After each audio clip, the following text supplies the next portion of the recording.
안녕하십니까. 무형자산 공간입니다. 오늘은요 둔촌주공 앞으로 금값 되는 이유에 대해서 말씀드리도록 하겠습니다. 어떠한 내용인지 한번 끝까지 함께 하시죠.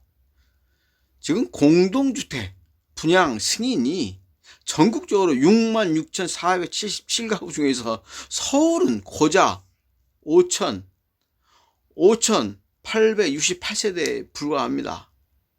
10분의 1도 안 되는 상황이죠. 지금 수도권 서울 합해서 전국 50% 점유율을 넘는데 지금 그 중에서도 서울은 지금 5,868 전체 분양 승인 가구의 10분의 1밖에 안 된다. 이런 상황입니다. 그러면 어떠한 상황이 벌어질 것인지 이미 답은 나와 있는 거죠. 지금 내달 입주를 목표로 진행 중이던 강원 삼척시 한 임대아파트 공사가 이달 초 갑자기 중단을 했습니다. 공사 진척도가 75%로 기본 골조 공사가 마무리되고 내부 공사를 하는 단계고, 하지만 공사를 하던 건설사가 급등한 원자재 값을 감당하지 못하고 하도급 업체의 공사비도 지급할 수 없게 되니까 현장을 멈춰버린 거죠. 분양 계약까지 마치고 이곳에 들어갈 예정이었던 200여 가구는 이사 계획이 틀어진 것은 물론 건설사가 부담하기로 했던 중도금 이자마저 떠안게 되면서 패닉에 빠졌다. 그러니까 회사 관계자는 공사비 감당이 안 돼 회사가 사실상 부도 직전이다. 직원들도 대부분 퇴사를 한 상황이고, 이 사업장에 분양 보증을 한 허그는 중도금 이자는 보증 범위에 들어있지 않아서 입주 예정자들이 부담해야 한다. 허그는 입주 예정자들에게 계약금과 중도금 돌려줄 예정이지만 입주 예정자들은 입주 계획이 어긋나면서 큰 혼란을 겪게 됐다. 이런 기사가 바로 엊그제 올라온 사항입니다. 지금 보면은요 순살 아파트 안전도 강화, 이게 순살 아파트가 왜 순살 아파트가 어떻게 공사비 원가 상승에 또 요인이 되느냐. 안전을 그만큼 강화해야 되죠. 자재도 누락 없이 안전을 강화해야 되고, 공기는 길어질 수밖에 없고 적정한 공기를 주고 거기에 안전 점검을 다 해야 되고 전체 공정 과정을 동영상 촬영을 해야 되고 기록 관리를 해야 되는 이런 상황에서 안전이 강화되면 강화될수록 거기에 따르는 기간이 늘어나고 비용도 늘어날 수밖에 없는 것은 기본 상황이죠. 그러다 보니까 철근 누락 사태 나비 효과, 분양가 더 빠르게 오른다. 이런 기사가 여기저기서 나오고 있는 겁니다. 지금 제로에너지 의무, 지금 제로에너지가 부른 공사비 폭등, 내년 탄소 중립 시공 의무화, 단열 강화, 신재생 에너지 사용해서 공사비 최대 30% 증가 전망이고, 원자재가 인건비 상승 겹쳐서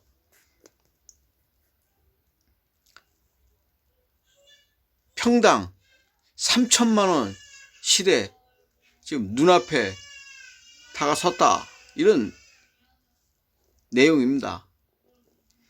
지금 원자재 에너지 상승이 건설 공사비 지수로 2015년에 100이었는데 2023년에 151.41로 이렇게 급격히 상승을 하고 있는 상황이죠.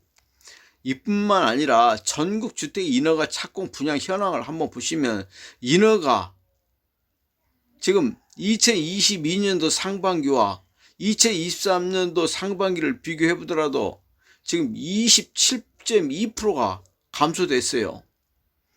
지금 착공도 마이너스 50.9% 이렇게 절반으로 줄어들고, 분양도 마이너스 43% 절반으로 지금 줄어든, 이거는 국토교통부 자료이기 때문에 신뢰성이 있는 거죠. 이런 상태로 지금 진행되고 있고, 인허가 착공 분양이 급 강화로 되다 보니 신축 선호도가 점점 높아지고 있는 이 상황에서 신축은 공급이 지금 어렵고 안 되는 그런 상황으로 가다 보니 가격이 신축 아파트 선호도가 상당히 더 높아질 수밖에 없는, 지금 인구 절벽 양극화로 군소도시 소멸되어 가고 도시 집중화 양극화되면서 선호되는 신축 아파트 선호도는 천면 높아지게 된다.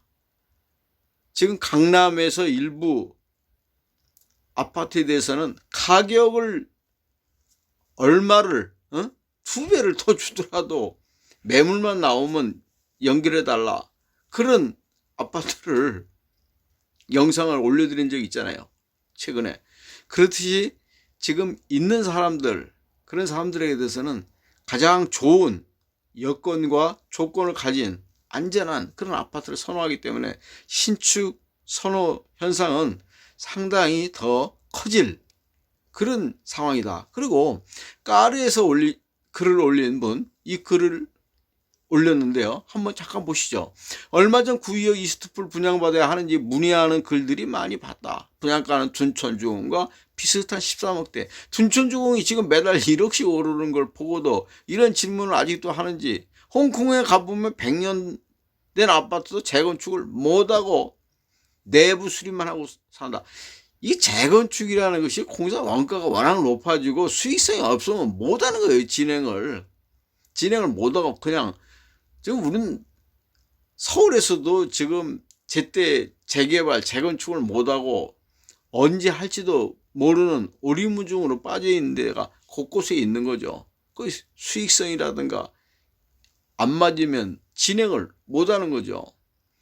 지금 원자재값, 인건비 이게 급상승으로 해서 수익성 타산이 지금 안 맞다 보니까 공사를 여기저기서 중단되고, 앞서서 말씀드렸듯이 이렇게 공사 중단되고 진행 못하고 인허가도 축소되고 분양 계획도 축소되고, 그러다 보니까 서울이 가장 지금 시급한 상황인데 가장 적은 물량이 공급되고 있는 이 상황을 보면 앞으로 어떻게 될 것인가, 여러분 생각은 어떠십니까? 처음부터 초고층으로 지어져서 수익성이 없고 공사비, 인건비, 자재비가 비싸서 도저히 재건축을 못하는 거죠. 조만간 서울도 홍콩처럼 될 것이다, 이렇게 이제 글을 썼어요. 인건비, 자재비 등 공사비가 높고 서울도 대부분 고층 아파트만 남아있다.